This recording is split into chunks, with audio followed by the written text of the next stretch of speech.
Ko so Prevčevi na zaletišču, so njihovi najzvestejši navijači, tisti iz domače Dolenje vasi, na svojem stalnem mestu, pred zasloni. Tudi sinoči so močno stiskali pesti. Priznam, da smo na potihem pričakovali. Res, da ne ravno zlate, da pa medalja, smo bili pa skoraj prepričani. Izjemno jih je navdušilo prav, da je Sloveniji uspelo ubraniti zlato iz Pekinga. Generacije se zamenjajo in težko je sestaviti ponovno tako ekipo, da obrani zlato medaljo, ne? Ampak Slovencem je to uspelo. Ne? Za uspehe Prevčeve družine pa domačini ne najdejo dovolj superlativov. Fenomenalno, ja, jaz se kar zdaj že resno, ko govorim. Z včerajšnjo zlato olimpijsko medaljo so se skakalke in skakalci izenačili s telovadci, ki imajo prav tako 11 olimpijskih medalj.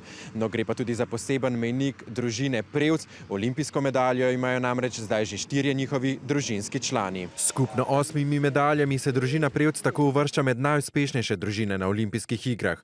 Ob tem pa so prvi kar 4 sorojenci z medaljami na zimskih olimpijskih igrah.